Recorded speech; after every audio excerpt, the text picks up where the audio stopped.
네, 기자 홍사훈입니다. 홍사훈 쇼가 새봄에는 새나라로라는 슬로건 걸고 지난주부터 특집 방송하고 있습니다. 오늘 두 번째 시간입니다. 오늘 2편의 주제는 경제개혁의 알고리즘. 타이틀이 경제개혁의 알고리즘입니다. 오늘 두 분, 최백운 건국대 경제학과 교수 그리고 박태웅 모두의 질문 Q 대표 두 분 모셨습니다. 안녕하세요. 안녕하십니까. 네. 최 교수님은 정말 오랜만에 뵙는 것 같습니다. 젊어지셨어 그런데 보니까. 대단히 성공한 겁니다.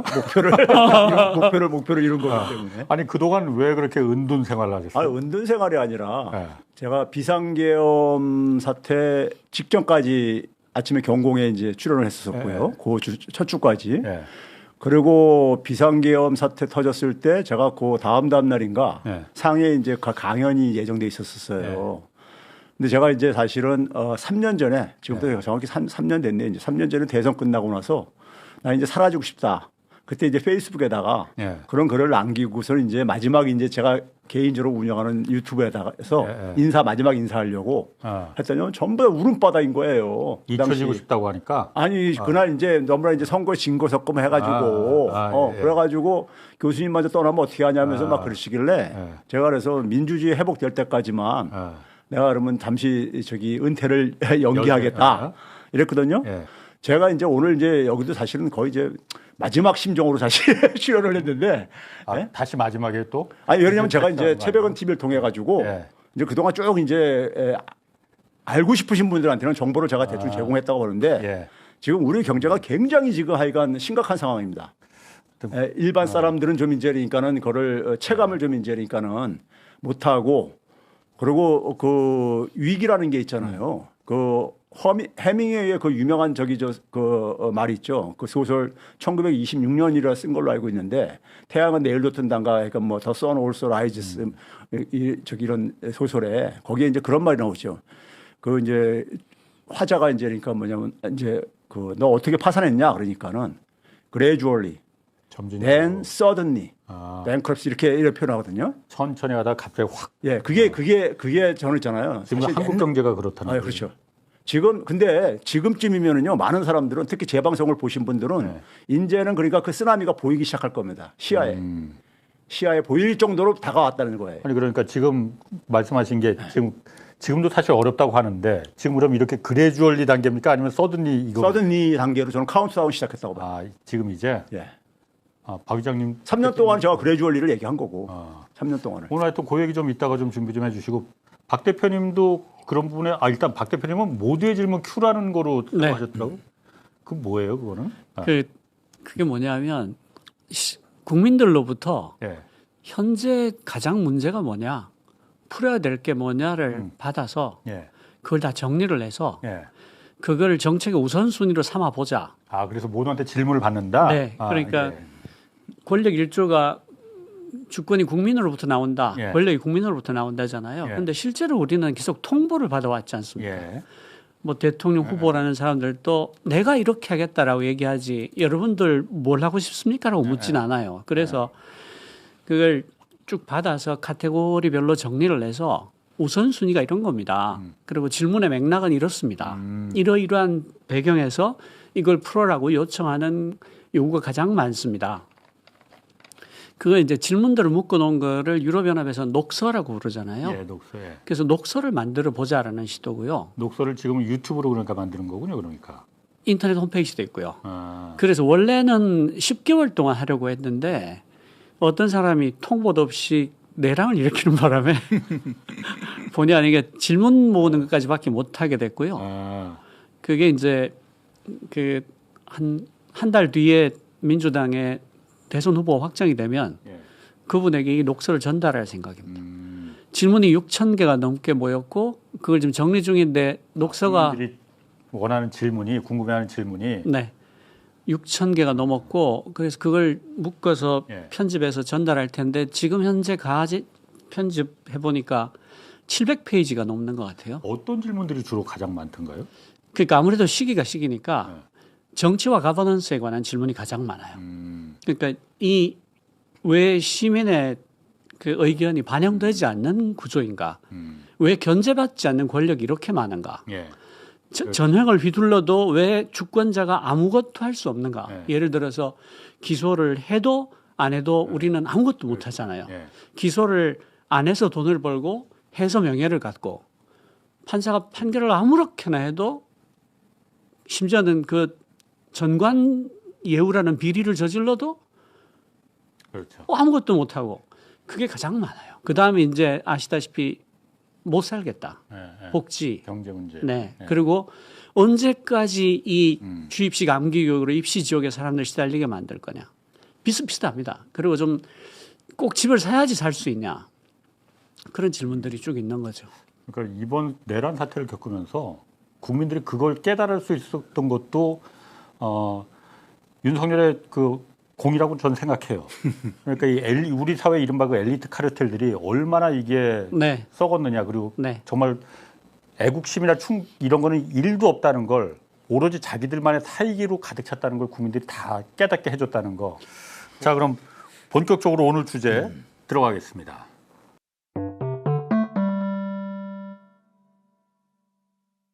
아까 최 교수님이 점진적으로 그리고 급격하게 이 붕괴가 시작된다고 했잖아요. 그런데 지금 엊그제 사실 이창용 한국은행 총재가 그 얘기를 했어요.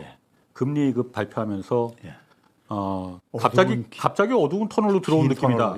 갑자기. 아니 지금 사실 벌써 터널에 한참 우리 다 들어온 거로 생각했는데 이건 터널도 아니었었어요. 그러면은 한국 경제가 얼마나 지금 안 좋기에. 제가 이제 그 제 개인 유튜브에서 제가 언제 도래해도 이상하지 않은 지금 갑작스러운 파산을 지금 우리는 지금 그 경험하게 될 것이다. 이제 이게 이제 그러니까 시야에 많은 사람들이 지금 불안해하는 것은 그게 이제 시야에 좀 보이기 시작하는 거예요. 일반 사람들한테도요. 되게 위기는요. 우리가 과거 IMF라든가 금융위라든가 이런 것들을 한번 회상을 해보세요. 어느 날 갑자기 그냥 우리한테 온 거잖아요. 그러니까 그게 올이라고 사전에 그러니까 많은 사람 일반 사람들은 그걸 인지하지 못했었잖아요. 그러면 이게 이제 되게 오는 신호가 있는데 그 이창용 총재 얘기 잘했는데요. 파월도 그 비슷한 얘기를 했어요. 어떤 식으로 표현하냐면은 수수께끼 같은 현상이다. 커넌드럼이라는 표현을 써요. 근데 그거를 일반 사람들은 가볍게 생각하는데 세계 중앙은행이라고 불리는 연준의 의장이 이 수수께끼라는 건 뭡니까? 이거 자기도 잘 모르겠다는 거잖아요. 이걸 고백한 거예요. 이건 심각한 문제예요, 사실은요. 그 결과로 그러고 나서 한 1년 있다가 이제 금융위기 이게 발발하기 시작한 거예요. 터지기 시작한 거예요. 그러면 이번에도 그러니까 파월이나 이창용 총재의 그러니까 공통되는 워딩은 뭐냐면요. 불확실성을 얘기합니다. 굉장히 불확실성이 지금 커졌다 이런 얘기를 하는데 불확실성이라는 용어가 오늘날 굉장히 진부한 용어로 돼버려서 그러는데 불확실성이라는 건 실제 말 그대로 뭐냐 모르겠다는 거예요. 모르겠다는 거예요. 지금 보니까 특히 두 분이 공통적으로 한 얘기가 뭐냐면 향후 전망에 대해서 못 내리겠다 이거예요. 그러니까 금리 방향도 결정을 못 하겠고 연준이나 한국은행이나 지금 이런 상황이거든요. 그럼 중앙은행 총재들이 이런 워딩을 내뱉는 게 이게 저는 신호라고 봐요. 신호예요. 그러니까 지금 뭐냐면 향후 그러니까 우리가 앞으로 다가올 1개월, 2개월, 3개월 이후에 이 상황을 모르겠다는 거예요. 지금요. 예측을. 그러면 이건 우리 아까 이제 이창용 총재가 얘기했듯이 어두운 긴 터널에 들어가 있는 그럼 굉장히 불안하잖아요. 이게 지금 이게 언제 끝날지 이 다음에 어디에 지금 이게 도래할지 이런 상황이라고요. 이게 바로 뭐냐면 되게 위기의 전조를 얘기하는 신호들입니다. 그 아무것도 모르는 게 불확실성이 계속될 때 그러니까 그 위기가 그때부터 갑자기 닥친다. 그렇죠. 왜 그러냐면 어떤 위기가 있을 때 그 대응을 못 해놓고 있으니까. 당연히 기업들도 투자나 이런 걸 전혀 그럼 불확실하니까 세우질 않을 거예요. 그렇죠. 잘못하면 돈 날리니까. 그렇죠. 그런 상황이 이게 이제 우리가 일반 사람들이 하는 거하고 저 같은 전문가가 얘기하는 거하고 중앙은행 총재들이 하는 거는 무게감이 달라요. 중앙은행 총재들은 매일 그러니까 이 주요 경제 지표들을 해석을 해야 되고 들여다보고 해석을 하고 그걸 가지고 통화 정책을 결정을 해야 된단 말이에요. 그런데 그거를 못 내리는 거야 지금요. 상황을 어디로 가야 될지를. 파월도 그 비슷한 얘기 했잖아요. 파월도 뭐냐면 연준의 더블 미션, 듀얼 미션이 있는데 물가하고 고용이 있는데 이게 두 개가 다 그러니까 이게 충돌할지는 모르겠다. 충돌할지 모르겠다. 그러니까 소위 말해서 충돌한다는 얘기는 스태그플레이션이 올지도 모르겠다. 이런 얘기거든요. 물가는 오르고 경기는 안 좋고. 근데 이걸 앞으로 하고 전망을 못 하겠다 이거예요. 지금 앞으로 나오는 지표들을 좀 더 봐야 되겠다. 그러니까 지금 한국 상황이 그 상태라는 거예요. 그러면. 그렇죠. 한국도 그렇고 미국도 모른다. 근데 미국만 하더라도 유사시에는 그러니까 또 다시 그러니까 달러 프린트 해가지고 하라는 수단이라도 좀 있잖아요. 우리보다 나은 수단들이 좀 있잖아요. 요즘 트럼프 하는 거로 봐서는 뭐 우리보다 그러니까 거기도 저희가 볼 때 진퇴양난인데 진퇴양난인데 예. 진퇴양난인데 어쨌든 간에 관세도 90일 유예하고 이랬으니까 가는데 그러니까 트럼프가 파월 보러 사임하라고 지금 저기 압박을 바로 넣고 앉아 있잖아요. 이제 그런데 잠깐만요. 그러면 그 현재 상황이 지금 최 교수님 말한 대로 한 치 앞을 못 보는 게 박 대표님 어쨌든 AI나 이런 그 첨단 산업들을 하고 많이 좀 보시잖아요. 거기도 지금 그렇게들 얘기를 하고 있어요. 지금 앞을 내다보지 못하겠다, 투자도 못하겠다 이렇게. 지금 내다보지 못할 수밖에 없다고 생각하는 게 그 미국이 중국을 겨냥해서 관세를 어마어마하게 올리고 있다라고 생각하지만 실제로 가장 큰 피해를 입는 건 한국이 될 거예요. 왜냐하면 한국이 지금 무역 의존도가 38%예요. 중국은 20%가 안 되거든요. 내수가 뒷받침이 되니까 한국은 내수가 없죠 지금. 네, 그러니까 그냥 고래싸움에 새우등이 터지는데 가장 먼저 터질 나라가 무역 의존도가 38% 되는 한국일 가능성이 크고요. 그리고 그 리쇼어링 이런 말 하는 게 얼마나 웃긴 농담인가 하면 애플 공장을 미국으로 다시 갖고 왔다. 부품이 하나도 없어요.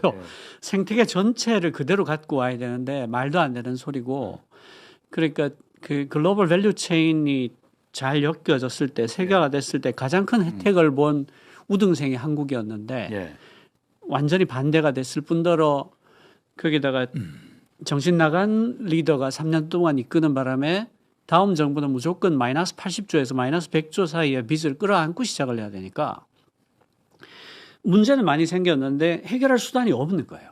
큰일 났네 이거. 제가 그래서 오늘 마지막 심정을 출연했다고 하는 이유가 이거 이제 저기 제 유튜브를 안 보시는 분들도 2% 여기 시청자들도 있기 때문에 알려드리기 위해서 나왔습니다. 최근에 이제 최근이 아니죠. 오래됐죠. 자영업자들이 혹은 중소기업 하시는 분들이 코로나 팬데믹 때보다 더 어렵다는 얘기들을 이런 얘기를 많이 하시잖아요.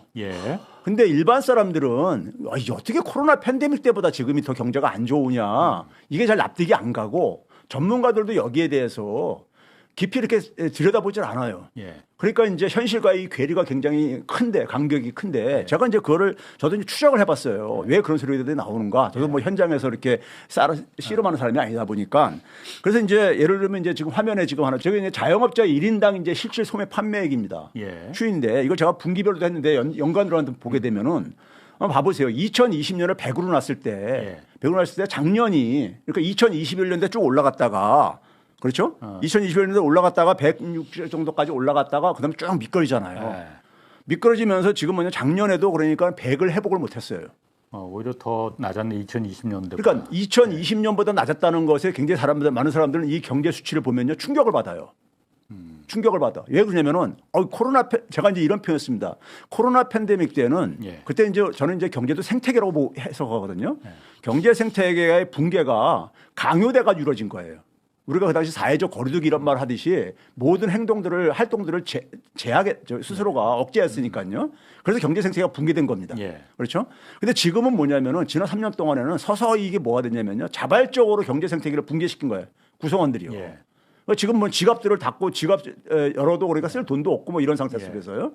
그게 지금 저 지표에 딱 보이는 거예요. 자영업자가 제일 먼저 그 현상이 나타납니다. 왜 그러냐면은 내수가 저렇게 박살이 났다는 거잖아요. 사람들이 활동을 한다는 얘기는 바로 자영업자한테 1차적으로 접촉하는 게 자영업자들이거든요. 일반 소비자들이요. 그럼 저는 저게 왜 나타났는가를 우리가 일반적으로 저거는 결국 자영업자가 힘든 거는 여러 요인이 있겠지만은 물가 요인도 있고 여러 가지가 있겠지만은 사람들이 소비를 안 하는 거예요 지금요. 소비를. 장사가 잘 되면은 못 하는 거죠. 장사가 잘 되면은 별 큰 문제 없다고요. 근데 그래서 이제 우리가 이제 가게들의 실제 이제 그러니까 세대당 연간 가처분 소득을 제가 계산해봤어요. 한국은행 자료로 가지고요. 월 평균으로 2020년대 월 평균은 399만 원에서 392만 원으로. 아이고야. 2020년보다 회복이 안 된 거잖아요. 코로나 때보다. 그러니까 이게 이유가 확인되는 거야. 사람들이 그러니까 지금 뭐냐면 물가는 많이 올랐는데 이 가처분 소득이 그러니까 물가 상승률을 일반 서민들이 소비하는 물가 상승률을 다 반영을 못 해주거든요. 일반적으로 소비하는 것들은 물가 상승률이 더 높아요.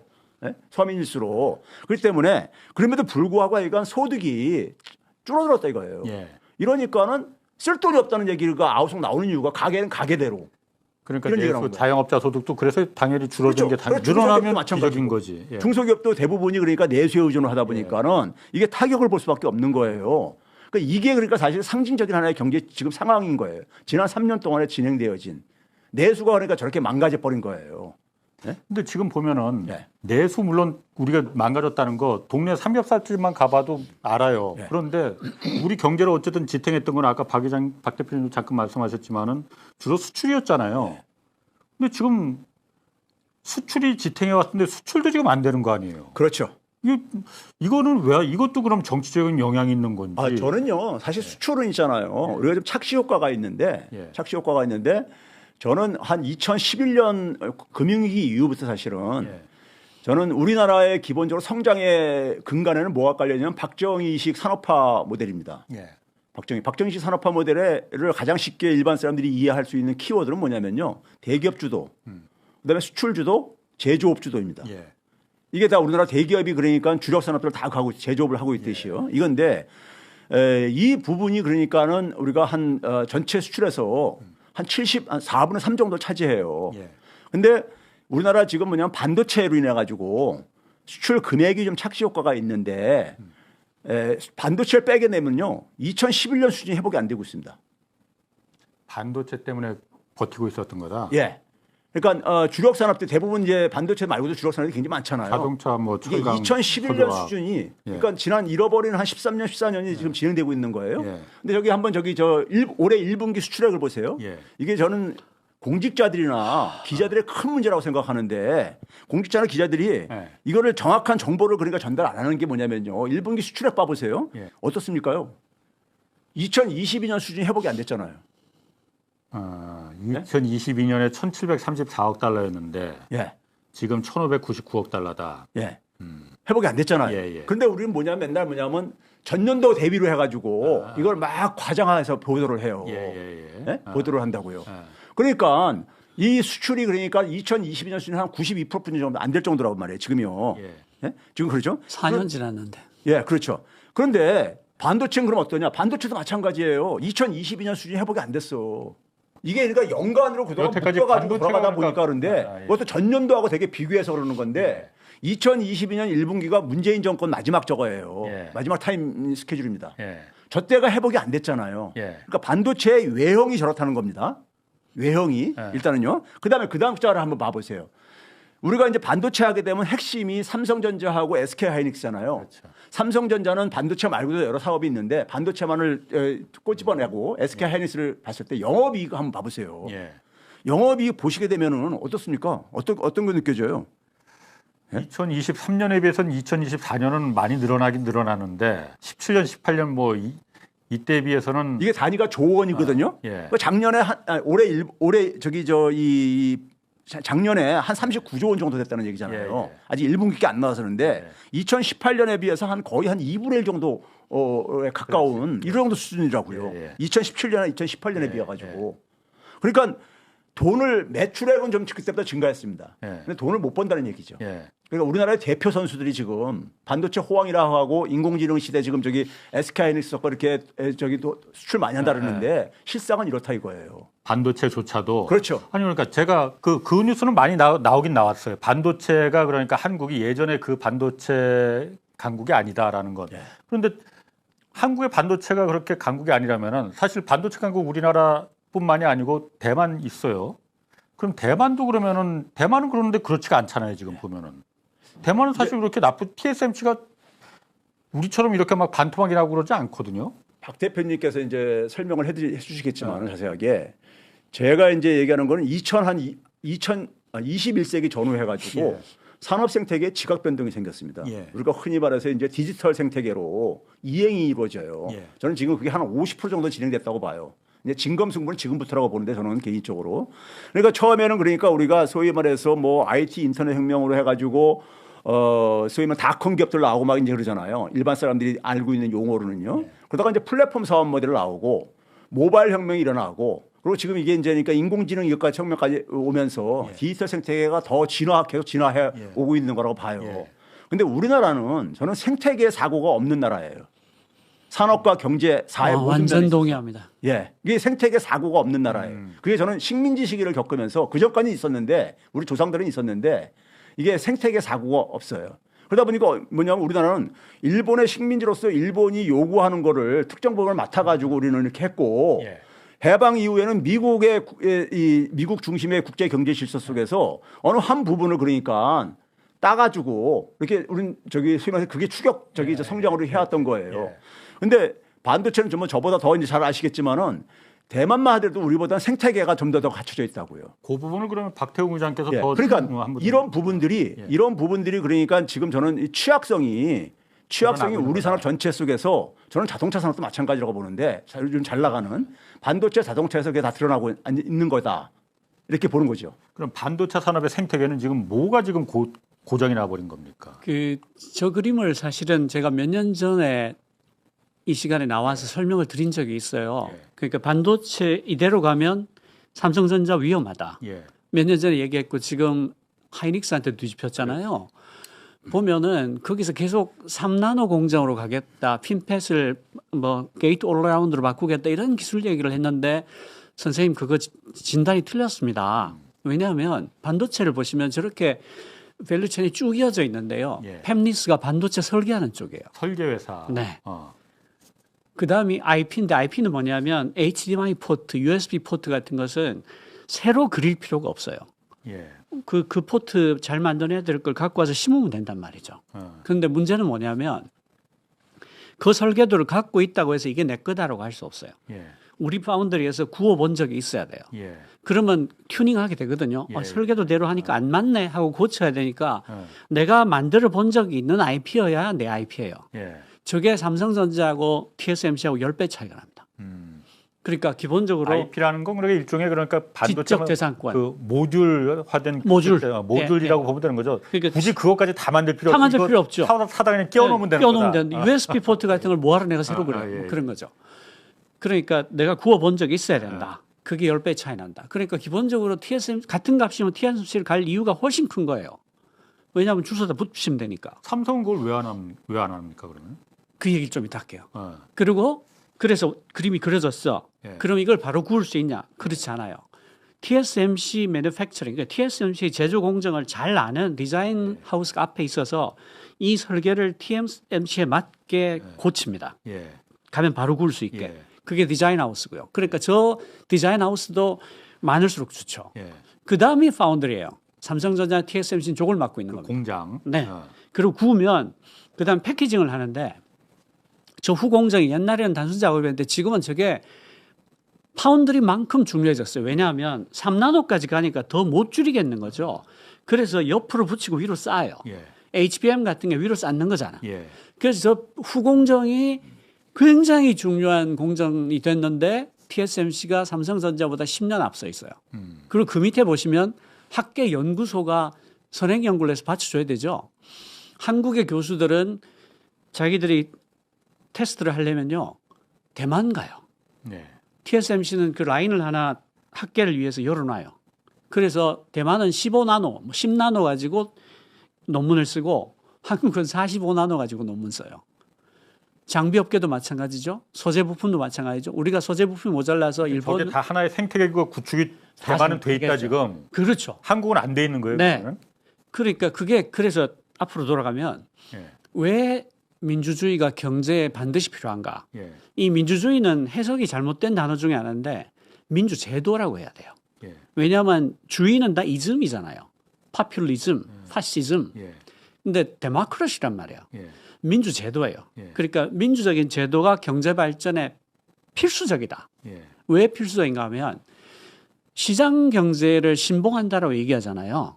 시장 경제가 뭐야? 시장 경제는 공정한 경쟁을 보장하는 제도예요. 예. 독과점을 못하게 하고 반칙을 못하게 하는 예. 거예요. 그런데 한국은 재벌들이 협력업체를 어떻게 다룹니까? 네, ERP 연결해놓고 내년 영업이익률까지 정해줘요. 예. 그런 식으로 하니까 저 파운드리 왼쪽과 오른쪽에 있는 모든 공정들이 씨가 말라버리는 거예요. 반도체 설계 회사들도 없어지고. 싹 다 그 내 밑에 노비로 줄을 서라. 너의 영업이익률 내가 정해주겠다. 그렇게 되면 어떻게 되냐면 혁신을 할 동인이 사라져요. 내가 혁신을 해서 원가 이렇게 낮추면 아유 선생님 고생 많으셨어요. 내는 영업이익률 3%. 그 자동차나 제조업이나 모든 산업들이 다 그 지금 마찬가지인데. 그런 거죠. 반도체도 똑같구나. 그러니까 파운드리라는 그러니까 뭔가 핵심 공장이 대기업이 하나 있고 밑에 반도체 설계회사 무슨 뭐 디자인하우스 후공조회사 이런 중소기업들이 거기 쭉 붙어서 같이 나눠 먹고 성과의 과실을 같이 나눠야 되는데 대만은 지금 그게 돼서 지금 이렇게 일어났는데 싸울 때는 한 1,000명, 2,000명이 쭉 나와요. 예. 그럼 이쪽에서도 1,000명, 2,000명이 쭉 나가야 되잖아. 여기는 한 명이 딱 나가는 거야. 지금 그러면 한국의 반도체가 몇 년 전까지 잘 나가다가 지금 이렇게 덜컥하고 꼬꾸라졌다고 말을 표현하지는 않겠습니다. 어쨌든 지금 문제가 생긴 게 저 문제가 저 생태계가 지금 어그러지는 게 시작됐다고 보는 거예요, 그러면은? 그렇죠. 그 사실 우리가 2022년까지만 하더라도 예. 그 매출액이든 수익이든 간에 삼성전자가 TSMC보다 높았어요. 그렇죠. 예, 높았었는데 23년도부터 그게 되죠. 그게 뭐냐면은 TSMC 그때 삼성전자는 그건 저급 중국 애들이나 하는 거야. 그러니까요. 그렇게 말했었어. 그렇죠. 근데 이제 지금 뭐 기업 가치도 그렇고 기업 가치도 TSMC는 한때 1조 달러까지 육박하고 요새 그 근처에서 놀고 앉아 있고 그러잖아요. 근데 이제 그렇게 되게 된 이유가 저는 한번 봐보세요. 저는 삼성전자 아까 제가 얘기했듯이 생태계의 개념이 없더라고요. 우리나라 이 재벌 기업의 우수한 인재들조차도 없어요. 그게 없다 보니까 어떤 일이 생겼냐면 우리 한번 봐보세요. 모바일 혁명이 일어났을 때 저는 이거 개인적으로 직접 체험했던 겁니다. 어느 제가 이제 그러니까 세미나 때 한 2009년인가 얼마나 될 텐데 이 그 스마트폰에서 그러니까 앱 개발자들 막 처음 나올 때 쏟아져 나올 때 앱 디벨로퍼들 나올 때 삼성전자 관계자가 저한테 브레이킹 타임에 저기 애플 모델을 이제 그러니까 가지고 이제 얘기들 하고 그랬었는데 그러니까 그 당시 무슨 얘기를 하냐면은 교수님 우리 저거 금세 쫓아갈 수 있대. 그러고 나서 제가 그게 2월 달 방학 때 저거 했었거든요. 그러고 나서 4월 달에 신문을 통해 가지고 제가 본 게 뭐냐면 삼성전자가 앱 개발자를 40몇 명을 채용했다는 걸 내가 봤어. 내가 그거 보고서는 뭐라고 내가 그다음부터 저 표현을 썼냐면은 삼성전자는 뼛속까지 제조업체다. 이게 DNA가 제조업체다. 그래서 지금 뭐냐면 이게 생태계가 바뀌고 있는 것을 모르고 있는 거예요. 그러니까 지금도 여전히 모바일 기기 제조업체로 남아 있는 거잖아요. 남아 있고 그다음에 이번에도 그러니까 우리나라 같은 경우가 지금 특히 저 파운드리가 약하다 보니까는 파운드리는 그나마도 뭐냐면 팹리스를 바로 저기 직접 상대를 하니까 주문 위탁 생산하니까 생태계 변화를 먼저 캐치할 수 있죠. 그러니까 생태계 변화에 그러니까 능동적으로 그러니까 좀 대응을 해야 되는데 우리는 항상 그러니까는 이게 늦을 수밖에 없죠. 근데 이제 문제는 뭐냐면 그러면서 과거에는 메모리하고 파운드리가 거의 그러니까 우리가 뭐 주종 관계라고 생각을 안 들었잖아요. 근데 지금은 완전히 주종 관계로 바뀌었다고 봐요. 그러니까 우리나라에 그러니까 소위 메모리를 담당하는 인공지능 칩에 있어서 메모리를 담당하는 업체들조차도 SK하이닉스도 사실 TSMC한테 하고 뭐 협력한다고 하지만은 제가 볼 때는 거기에 그러니까는 밀착돼 가지고 살아남겠다는 저거거든요. 그러니까요. 그러면 그렇게 돼가지고 결국은 뭐냐면 산업 생태계에서는 완전히 격차가 질적으로 지금 벌어지고 있는 거예요. 이게. 그러니까 산업 생태계를 우리는 한 걸음도 못 나가고 있는 거예요. 제조업 생태계에서. 박정희 때 모델에서 한 걸음도 못 나가고 있고 그게 사실상 사망 선고를 받았다고 저는 봐요. 그러니까 생태계까지 깨지다 보니까는 저기 외국인 근로자들 가지고 쥐어짜가지고 거기 그 사람들 일자리나 그거 하고 있고 이런 상황이거든요. 이런 상황 속에서 제가 볼 때는 수출이 지금 전망은 지금 뭐냐면 트럼프 충격 이전에 중국 충격 지금 중국 시어머니를 두 개를 우리는 안고 있는 거예요. 지금요. 미국이랑 트럼프라는 거하고 중국하고 제가 가만히 보면요. 이게 아주 그냥 불길한 생각 드는 게 2000년 전후에 일본이 이제 고꾸라지는 단계를 한번 봐보세요. 일본이 90년대까지만 하더라도 삼성전자가 저기 반도체 하겠다니까는 콧방귀 끼고 그랬었어요. 80년대 완전히 전 세계를 주름 잡았었으니까 일본 기업들이. 그러다가 2000년대 넘어오면서부터 이제 그러니까는 걔네들 한 잃어버린 10년 지나고 나서 산업 경쟁력이 굉장히 진화를 못했었죠. 걔네들도요. 그러면서 추격당했잖아요. 그리고 일본에 남은 게 뭡니까요? 자동차 남았잖아요. 도요타 하나 남았잖아. 사실상이요. 근데 지금 우리한테 남은 게 제가 볼 때 현대자동차, 현대기아차가 지금 수치로는 그게 유일하게 최근 3년 동안 잘 나가고 있는 거거든요. 유일한 산업이 그거예요. 지금요. 나머지 산업들은 다 고꾸라지고. 그러니까 지금 현대기아차인데 현대기아차가 지금 전기차에서 중국에 대해서 사실 다 비관적으로 생각하잖아요. 그러니까 지금 이게 일본은 우리가 추격을 하면서 했던 것을 네. 고스란히 중국한테 가면서 거기다 트럼프한테까지도 지금 이제 그러니까 우리가 예. 이 충격까지 오다 보니까는 수출이라는 것은 제가 볼 때 내수 못지않게 지금 있잖아요. 굉장히 위기 상황이거든요. 위기 상황이라고. 그러니까 내수하고 수출이 지금 동시에 이게 지금 추락하는 상황 속에서 예. 금융기관들 부실이 막 그렇게 증가하는 이유가 이게 우연이 아니란 얘기예요. 이게요. 이게 지난 3년간 빠르게 진행되어 왔었어요. 사람들은 근데 위기가 쓰나미가 내 얼굴을 덮치기 전까지는 예. 이걸 못 느끼거든. 그렇게. 예? 근데 눈앞에 이제 저기 막 몰려와. 눈앞에 보이기 시작해. 그럼 이제 우왕좌왕하는 거죠. 그럼 수출도 지금 안 되면 사실 가장 중요한 게 일자리잖아요. 어쨌든 요즘 청년들 일자리 정말 난리도 아닙니다. 난리도 아니야.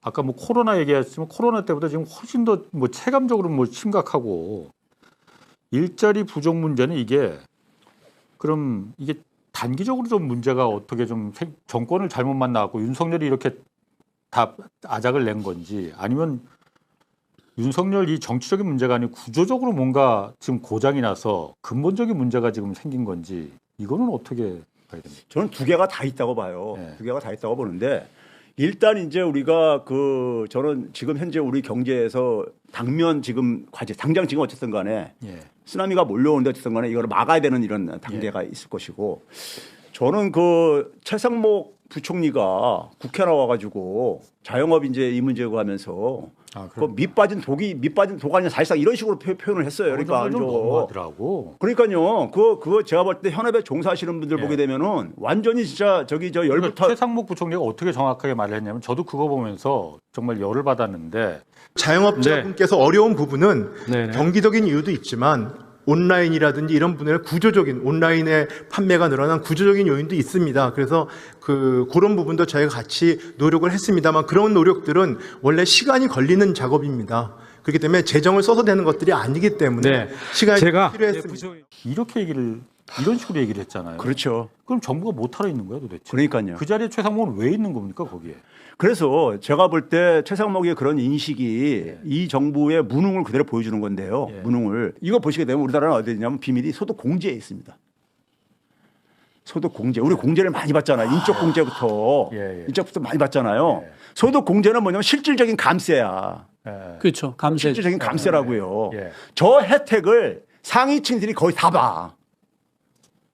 그러니까 이게 소득 분배가 개선이 안 되는 거야. 세율은 높은데 그대로 안 내는 거지 세금들을. 상위 0.1%는요 소득 공제로 1인당 1억 한 5천만 원 이상씩 이렇게 공제 혜택을 봅니다. 저 밑에 층들은 50% 밑에는 그냥 이렇게부터 20만 원 이 정도 혜택 보고. 그러니까 저 공제 혜택으로 23년도에 보게 되면요. 소득 공제가 되는 게 400조가 넘잖아요. 저기서 세금으로 이어진 금액이 얼마냐? 110조 정도 됩니다. 실제로 세금 혜택이. 저게 작년거로 제가 이제 추정을 해보면 한 130조로 늘을 걸로 봐요. 130조가 어느 정도 규모냐면요. 우리 정치권에서 전국민 생계지원금 주자고 해가지고 1인당 25만 원씩 4인 가족 100만 원 주자고 할 때 그게 한 12조 정도가 조금 안 됩니다. 들어가는 게. 그거를 10번 이상 줄 수 있다는 그렇죠. 금액이야. 10번 이상이요. 그렇죠? 그렇잖아요. 그런 금액이 되잖아요. 한 130조 된다면요. 그러니까 저 금액을 우리가 지금 뭐 증세 논쟁도 많고 그러는데 세금이라도 제대로 부과하라 이거야. 부과하게 되면은 만약에 우리가 지금 소득세라는 게 있잖아요. 6%부터 45%까지. 그걸 제대로 적용한 다음에 가장 중요한 공제는 뭐냐면 인적 공제입니다. 인적 공제. 왜 그러냐면 노동력이 재생산을 해야 되기 때문에 그거를 개인이 맡아서 하기 때문에 대부분을 맡아서 하기 때문에 개인들에게 공제를 해 주는 거예요. 취지가. 그러면 우리가 그래서 저걸 한 110조에서 130조 되는 것을 걷어가지고 n분의 1로 국민들한테 나눠주게 되면은 인적 공제가 충실하게 수행됩니다. 그럼 세금도 안 걷어도 재정에 아무런 부담을 주지 않으면서도 그 분배를 그런 식으로 이제 그래야지 소득 분배 개선 효과가 나타난다니까. 자, 그럼 어쨌든 그것도 그 구체적인 이제 방법도 좋지만은 기본적으로 어쨌든 이제 곧 대선이에요. 대선 때 가장 표를 얻기 쉬운 공약은 세금 깎아주겠다는 거거든요. 지금도 그런 얘기들도 있고 그런데 일각에서는 지금 증세 공약을 내놓는 사람들도 있습니다. 후보 중에서. 제가 잠깐 조세 부담률을 한국은행 표에서 보면은 저게 참 2022년을 기준으로 해서 드라마틱하게 그렇죠. 내려가더라고요. 저게 저만큼 감세로다가 깎아준 거 아니야? 정말 놀라운 게 조세 부담률을 떨어지는 그래프랑 경제 성장률 떨어지는 그래프랑 비례하는 사람들 소득 떨어지는 그래프랑 모양이 같잖아요. 세금 깎아주면 는다며. 그냥 다 같이 꼭 그런 거짓말이 어디 있어요? 그러니까 감세가 나라를 망쳤다는 주장도 있습니다. 윤석열 정부에서. 명백히. 그럼 이번 선거에서 우리는 지금 감세를 말할 게 아니고 증세를 말해야 되는 거 아닙니까? 그렇습니다. 근데요, 증세해야 됩니다. 감세론이 가지고 있는 함의를 국민들이 이해를 해야지만이 미국이 금융위기 터지고 나서 금융위기의 주범이 누구냐를 조사를 해가지고 했을 때 1위가 부시였었고요. 2위가 클린턴이었었고 클린턴이 Why me? 그랬었거든요. 그런데 내가 볼 땐 책임이 다 정확하게 집어낸 거야. 3위가 뭐냐면 미국 소비자 자기 자신을 지목했었어. 그러니까 국민들이 이걸 이제 그러니까 몰라서 그러시는 건데 알으셔야 되는 게 감세를 해가지고 내세운 논리가 뭐냐면 재정 건전성이었었어요. 궁극적인 목표는요. 재정 건전성. 그러니까 지출도 줄이고 해가지고 재정 건전성을 이루겠다는데 감세를 하는데 어떻게 재정이 건전? 아니죠. 지출도 줄일 거니까. 그리고 감세를 해가지고 낙수 효과도 생길 거니까. 저는 이게 국민들이 시민들이 좀 같이 이해하면 좋겠다 싶은 게 있는데 그게 뭐냐면 2차 대전 이후로 미친 듯이 성장한 나라가 몇 군데 있어요. 그 나라가 공통점이 뭐냐면 토지 개혁을 한 거예요. 토지 개혁. 한국, 일본, 대만이 토지 분배를 했습니다. 토지 분배를 하니까 어떻게 되냐면 내수가 생겼어요. 그리고 남는 여력으로 적어도 마다들은 교육을 시킬 수 있게 됐어요. 그래서 공장에 집어넣을 그때는 공고 나오면 엔지니어였거든. 공고 나와서 집안을 일으킬 수 있고 그런 인재들을 길러낼 수 있는 토양이 생겼어요. 내수도 생기고 교육 여력도 생겼어요. 그걸로 한국, 일본, 대만이 어마어마하게 성공 사례를 만들어냈거든요. 그리고 지금 보시면 세금을 올린 정부에서 경기가 항상 더 좋았어요. 그렇잖아요. 역사적 사실이 나오잖아요. 감세해 준 데서 경제가 안 좋았고 세금 올렸을 때 경제가 좋고 왜 그런가 하면 아까 민주제도라고 했잖아요. 민주제도는 경제랑 반드시 붙어야 되는 필수적인 제도다. 이 주의가 아니니까.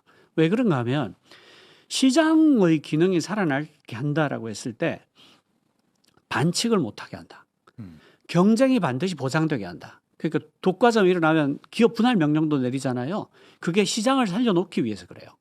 그리고 수요가 없으면 만들어준다. 이게 경기장을 지키는 기본 룰이고 그게 민주제도예요.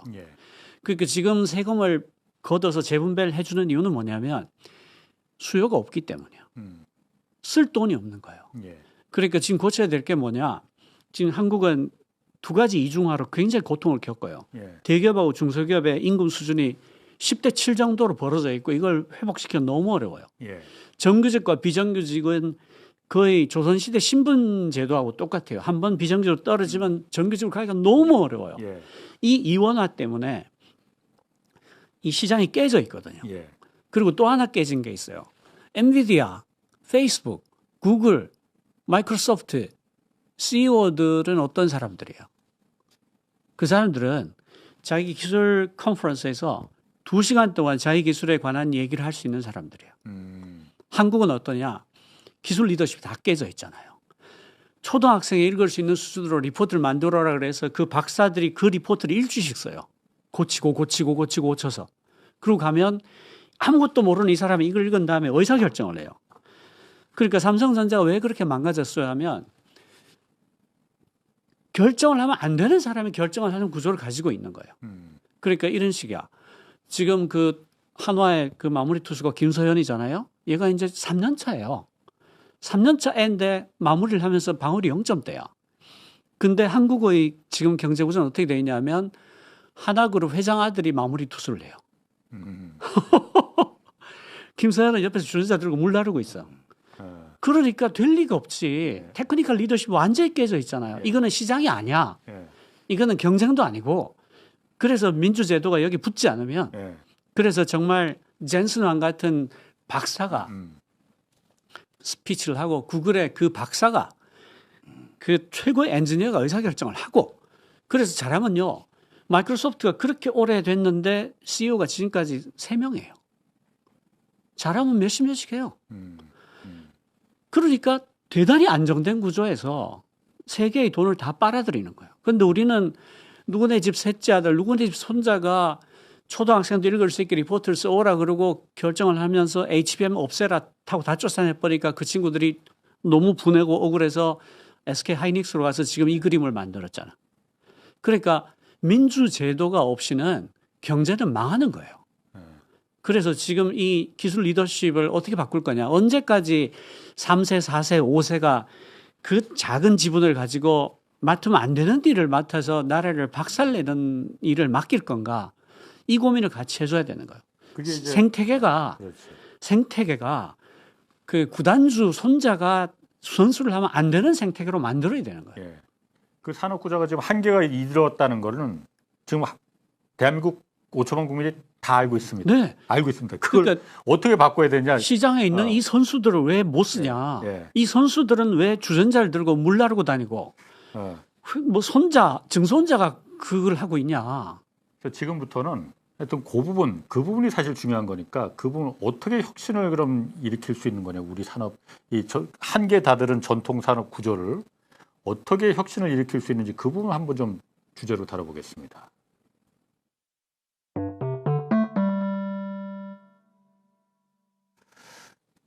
자, 그 관련해서 어쨌든 이재명 이제 후보가 제시한 그 논란의 발언이 있었잖아요. K-엔비디아. 네.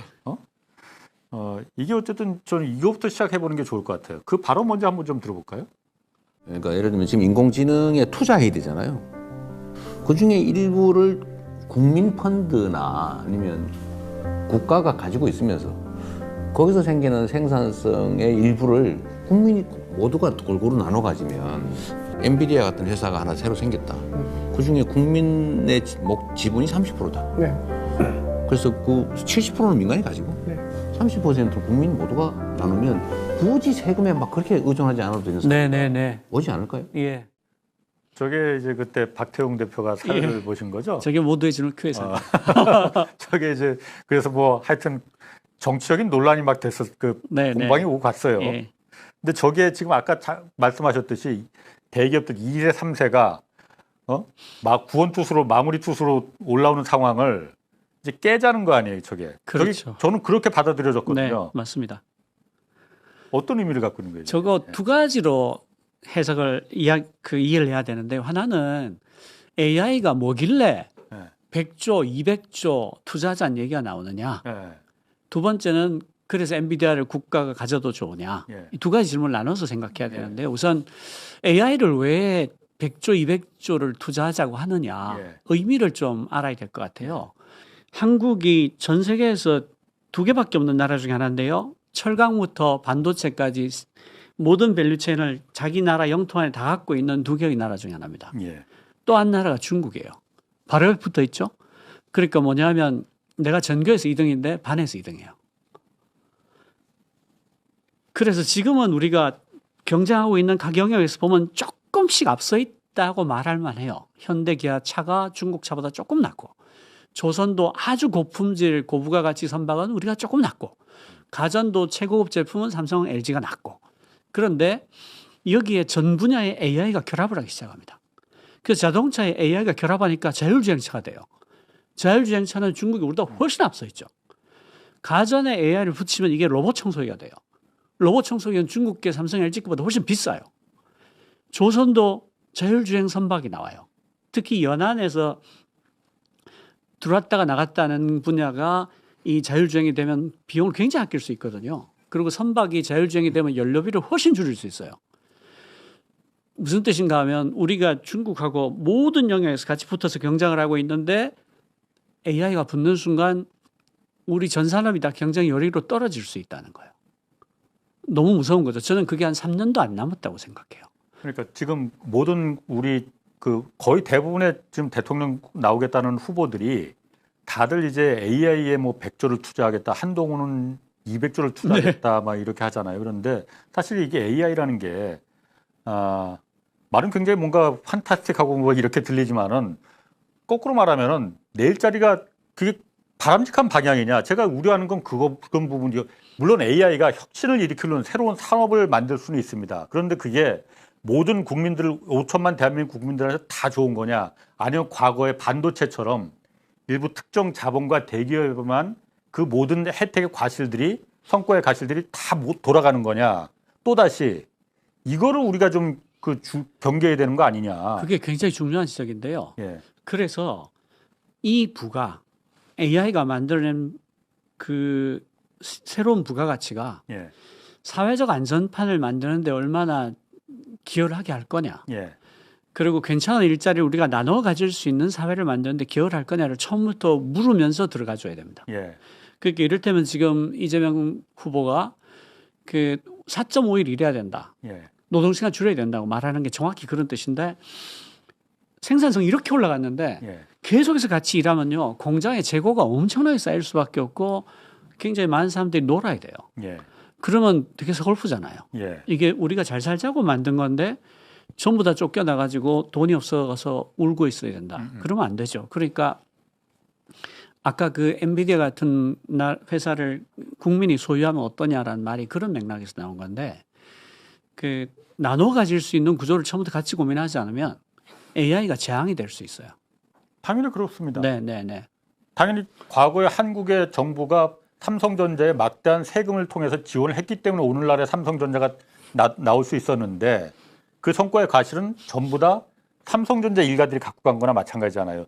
그거를 반복하면 절대 안 된다는 거죠. 그 제가 제 식으로 경제학자식으로 이해한 걸 내가 그걸 한번 표현해 볼게요. 박 대표님은 아마 그거 가지고 아마 디지털 전환 이런 표현을 쓰는 것 같은데 나는 이제 그 디지털 생태계로 이제 그러니까 진화하고 있다 이렇게 가는데 그게 한 50% 왔다고 보는데 지금 현재까지 AI 기술을 주도하는 것은 결국 자본이 주도하는 거잖아요. 그렇죠. 자본이 주도하는 거고 미국과 중국의 모델이 지금 그러니까 현재 그러니까 우리 현실적으로 우리가 파악할 수 있는 하나의 실세 사례들이란 말이에요. 근데 그게 결국은 뭐냐면은 안정적으로 진행되려면 자본 입장 속에서는 기존 산업하고 결합을 통해서 그러니까 일단은 그러니까 부가가치를 만들어낼 수밖에 없다고요. 그래서 이제 AI의 커다란 것은 우리가 모두가 동의하는 건 뭐냐면 생산성을 엄청 높인다. 이건 다 동의를 해요. 과거 그러니까 인터넷이 나왔을 때보다 인터넷보다 효과가 더 크다. 생산성 증가 효과가 훨씬 클 거다. 자, 그랬을 때 그러면 이게 이제 그러니까 제조업 경쟁력 우리가 제조업 강국 중에 하나였었는데 우리도 어찌됐든 간에 뭐 2그룹이든 3그룹이든 간에 그랬었는데 그게 잘못하면 우리는 아까 앞에서 얘기했듯이 붕괴 직전에 지금 이렇게 치닫고 있다 이거예요. 근데 이제 그 제조업의 경쟁력이라는 것은 결국 뭐냐면 새로운 기술과 결합을 통해서 어쨌든 생명력을 유지를 해야 되는 이런 1차적인 과제가 있는 거죠. 예? 1차적인 과제가요. 그리고 거기다 플러스 뭐냐면은 이제 그러니까 국가 이제 이 문제는 저는 이제 이렇게 해석합니다. 자, 우리가 AI 분야의 종사자들이 흔히 이제 많이 하는 불평이 뭐냐면 이번에 100조, 200조 나오니까는 그게 그러니까 그런 뭐 돈 얘기 말고 구체적으로 어떻게 실행될 것인지 이런 거를 좀 와닿게 좀 자기들이 현장에서 하는 사람 이런 얘기하면서 이런 얘기를 그중에 하나가 이런 얘기합니다. 인공지능을 쪽을 개발시키려면은 데이터 학습을 시켜야 되는데 데이터 지금 그러니까 기존에 뭐 규제 이런 것 때문에 그러니까 데이터 접근도 뭐 이게 제약돼 있고 이런 것부터 좀 먼저 좀 풀어줄 수 없냐 뭐 이런 식으로 이제 그러니까 특히 조중동에서 이제 매경이나 이런 쪽에서 이런 식으로 이제 분위기를 몰아가요. 근데 그게 이제 그 데이터라는 게 우리 되게 그 민간에서 얘기하는 것들이 대표적인 게 건강보험공단이라든가 건보공단이라든가 국민연금이라든가 이런 쪽에 데이터 많잖아요. 이런 공적인 데이터를 갈 때 옛날에 한번 그거 가지고 이제 우리가 한번 난리가 난 적이 있었어요. 그 개인의 프라이버시 문제를 내 거를 그러니까 주는 거 동의하겠느냐 이 문제가 있는 거잖아요. 근데 이제 그게 왜 그런 문제가 생기냐면은 미국은 인공지능이 여기까지 오는 데 속에서 중국도 마찬가지고요. 오는 데 속에서 사업 모델을 소위 말해서 우리가 표현하는 플랫폼 사업 모델로 진화시켰잖아요. 그래서 거기서 데이터를 만들어낸 거잖아요. 걔네들은 자체적으로 데이터를 만들어낸 거예요. 자기들 쓸 데이터들을요. 구글, 뭐 저 페이스북 모든 게 다. 심지어 중국 기업들도 마찬가지고요. 중국은 모방을 해서도 플랫폼 사업 모델로 몇 개들이 넘어갔잖아요. 그래 그렇게 해가지고 데이터를 취득을 민간 기업들이 스스로 해낸 거야. 그 소위 말해서 사업 모델을 진화를 시킬 수가 있었던 거죠. 근데 우리는 그걸 못한 거야. 못한 거를 지난 25년 동안에 우리가 확인한 건 뭐냐면 민간 기업 역량만 가지고는 안 된다는 걸 확인한 거예요. 확인한 거예요. 그러면 이 상황 속에서 이거를 그러니까 그냥 방치만 할 수는 없는 거고 민간 기업도 지금 허덕허덕거리고 있으니까 여기에 정부가 그러니까 정부의 역할, 정부하고 민이 그러니까 같이 협력을 하는 이런 모델이 과거 우리 산업화 때도 그랬듯이 후발주자가 하는 것은 그런 협력이 굉장히 효과적일 수가 있단 말이에요. 어차피 민간의 한계가 드러났으니까 그걸 뭐 부인 안 할 거라고 우리나라 민간 기업들도요. 그러면 그 속에서 제가 볼 때는 지금 뭐 배민 배달 이런 문제도 굉장히 우리가 지금 부작용 많이 지금 야기시키고 있잖아요. 그러니까 공공 플랫폼 같은 경우들도 얼마든지 지금 갈 수 있는데 정부가 그것도 이제 그러니까 공공기관들에서 할 수가 있는 거예요. 운영에는 그런데 민간에서 하더라도 그러면 이 상황 속에서 그러니까 정부가 민간이 못했던 부분들을 정부가 할 수 있는 거 해야 되는 것들 이런 부분들을 좀 나눠서 할 수 있는 걸로 생각을 하면 되는 거예요. 그러면 그럴 속에서 정부가 한다는 얘기는 결국 뭐냐면 국민들의 자원이 투입되는 거라고. 국민들은 그러면 그 속에서 뭐냐면 자기들이 얻는 것도 있어야 될 게 아닙니까? 같이 이익을 나누자 이거죠. 예. 직접 투자해서. 그게 영국이 산업화할 때요. 그런 방식으로 했습니다. 예를 들어서 막 그 당시로 얘기하면 계속해서 그러니까 혁신이 일어나야 되는데 민간 부분에서 혁신은 리스크가 쌓일 수밖에 없거든요. 혁신은 뭐냐면 안 해본 걸 하는 거거든. 안 가본 길을 가는 거거든. 그 리스크가 크죠. 그 리스크를 줄여줘야 돼. 누가? 사회가, 국민이. 그럼 국민도 뭐 얻는 게 있어야 될 게 아니야. 이거를 그러니까 이거를 부정해버리면은 국민이 또 기업들 자본한테만 저기 좋은 일 시킬 거냐 이렇게 돼버리고 저는 제가 아까 이제 이렇게 가는 방향이 저는 현실적으로 불가피하다고 보는 거예요. 우리 지금 25년 이상 뒤처진 거의 한 세대가 뒤처진 우리의 지금 산업 체계 속에서 볼 때는 그래서 여기서 그러니까 우리가 빨리 쫓아가기 위해서는 민간 협력, 정부하고 이 협력이 저는 불가피하다고 보는 것이고 정부가 할 역할을 이 대표가 지금 저는 이재명 대표 후보가 그런 걸 표현하는 거라고 저는 이해를 하는 거고 기자들이 그걸 제대로 받아쓰기 못하다 보니까 생긴 문제이고 그 다음에 이제 저는 뭐냐면 그 다음이에요. 그 다음이 진검승부인데 뭐냐면은 저 AI 모델에서 거 기술이 많이 개발이 됐어.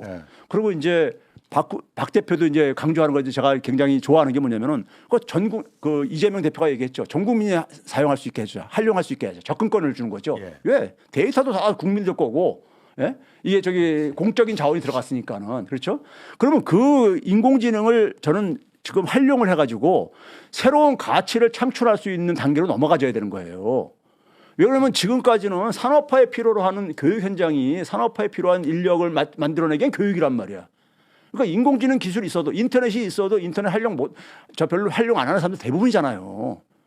그러니까 새로운 가치를 만들려면은 인공지능이 할 수 있는 건 교육할 필요가 없는 거고 이제는 인공지능이 못하는 부분 쪽에 초점 맞춰가지고 우리가 산업화할 때요 농촌에서 도시로 사람들이 막 이동해가고 그래가지고 도시에 그러니까 하나의 산업 공동체가 이렇게 산업 생태계가 만들어질 때 이게 하루아침에 만들어진 게 아니라고요. 그 속에서 뭐냐면은 금융제도도 바뀌고 교육제도도 바뀌고 정치 시스템도 바뀌고 이게 쫙 진행되잖아요. 수백 년간에 걸쳐서요. 1450년부터. 그래가지고 저희 도시 산업 생태계 산업 문명이 만들어진 거라고요. 그러니까 서양 애들은 그런 걸 한번 만들어 봤거든. 그러니까 이게 생태계 개념이 있는 거야. 맞아요. 근데 우리는 뭐냐면 앞에서 얘기했듯이 그 생태계 개념이 없어.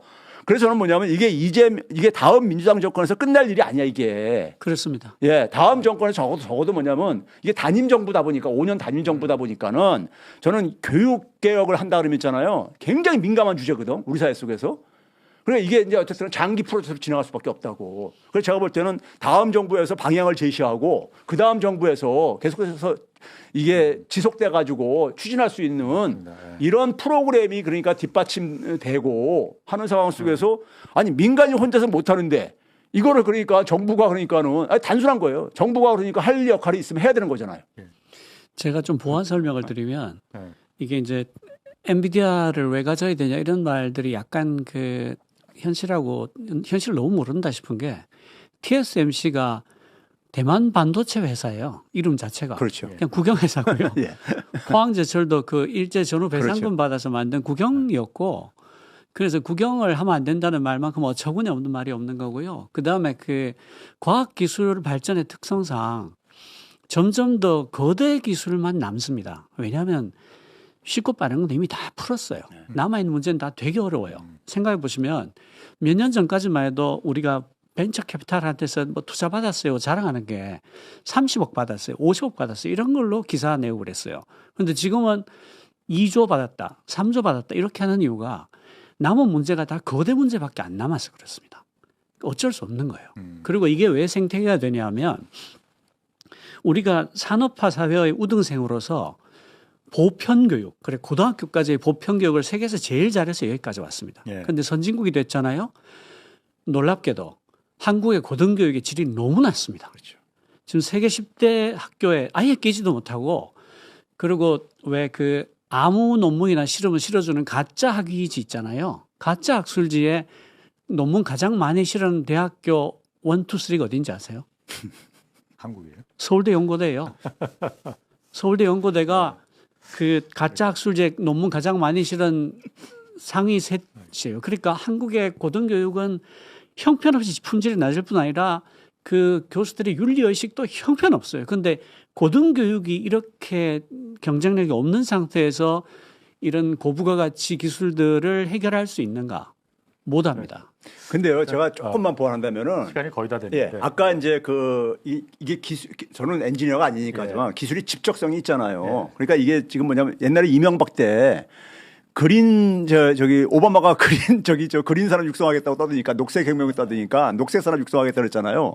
그때 제가 그 최경환은 그 당시 그 당의 의장이었었는데 KBS에서 열린 토론이가 있어서 뭐 같이 토론 붙은 적이 있었어요. 그때 이제 이명박 정부에서 23개인가 무슨 산업을 육성하겠다고 녹색 산업 이런 걸 이제 발표해서 정부가 대규모로 그런 거 하게 되면 그냥 페이지 수 되게 두껍고 있는 사람 없는 사람 다 끄집어내 가지고 이렇게 해요. 그래서 내가 그래서 최경환한테 뭘 질문했냐면 여기 있는 산업들 하나당 평균 투입돼야 되는 예산이 어느 정도 될 거 필요할 것 같으냐 제가 그랬어. 하지만 대답을 못 하는 거야. 근데 그 당시 미국에서 나온 게 뭐냐면요. 그린 산업에 투입돼야 되는 자원이 빌리언 달러라 했었어. 하나당. 그러니까 과거의 제조업하고 틀린 거야 이게요. 초기 투자가 굉장히 많이 필요해. 맞아요. 예, 이게요. 그러면 뭐 투자가 들어가니까. 예, 그리고 이게 갈수록 이게 뭐냐면 있잖아요. 한번 투자에 성공하게 되면 수익률은 굉장히 높은 대신에 이게 소요 시간이 길고 이게 갈수록 그 기술의 속성이 그렇게 진화해 가고 있다고. 그럼 우리가 과거에 SOC 사업 경부 고속 넣을 때 민간 기업이 그거 어떻게 합니까? 못했잖아. 맞아요. 돈이 너무 많이 들어가니까. 딱 그거야, 딱 그거. 그러면 그거를 그러니까 정부가 하는 거에 대해서는 뭐라고 안 하잖아. 지금 조준동 이런 애들이. 근데 민주당에서 얘기하면 그걸 뜻하는 거야. 자기들이 했으면 국힘당에서 했으면 그거 뭐라고 안 했을 거야. 먼저 치고 나왔으면. 포스코를 없애야 돼. 하여튼 그래서 이 경제 오늘 그러니까 원래 경제 문제하고 부동산 문제나 뭐 이런 것도 다 교육이 아까 말씀하신 교육의 문제 이런 것도 좀 같이 다뤘으면 좋은데. 교육을 정말 저도 더 얘기하고 싶었는데. 이게 오늘 시간이 다음에 다시 한번 기회를 또 우리가 특집을 또 한번 마련하죠. 뭐 그때 한번 남은 화제. 아쉬운 거는 부동산은 징글징글해가지고 징글징글해도 또 여기서 말해줘야지. 그래서 하여튼 오늘은 여기서 마무리 짓고 다음에 다시 한번 좀 저희가 자리를 마련하겠습니다. 자, 최백은 건국대 교수 그리고 박태웅 모두의 질문 Q 대표였습니다. 두 분 고맙습니다. 감사합니다. 다음 주 토요일에는 홍쇼 특집 이 새봄에는 새나라 시리즈 3편입니다. 문정인 교수와 최종건 교수 모시고 외교 안보 이 문제 어떻게 풀어가야 할지 이거 다루겠습니다. 자, 편한 주말 보내주시기 바라고 지금까지 저는 기자 홍사훈이었습니다.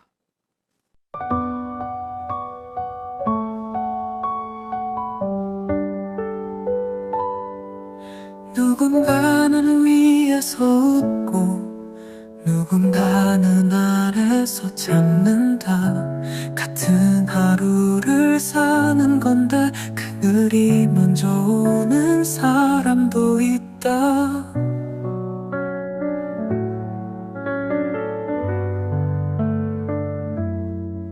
길은 똑같아 보이지만 누군가는 늘 미끄럽다. 넘어지지 않으려 걷다 보면 꿈도 자꾸만 뒤로 간다. 기울어진 거리 위에 핀 산들 바람 불면 쉽게 젖는 마음.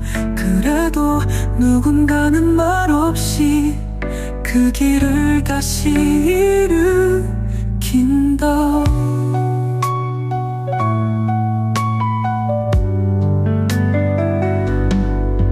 말하지 않아도 다 안다. 참는 게 익숙한 사람들 바꾸자고 소리쳐 본 적도 있어. 이젠 별로 기억나지 않는다.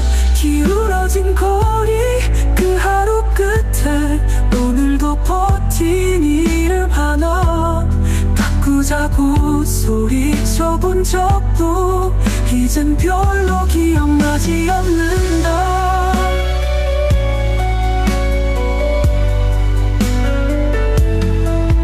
기울어진 거리 그 하루 끝에 오늘도 버틴 이름 하나 다시는 같은 자리에 누구도 넘어진 채로 남지 않기를. 지나간 계절처럼 언젠가는 달라질까. 우리는 그렇게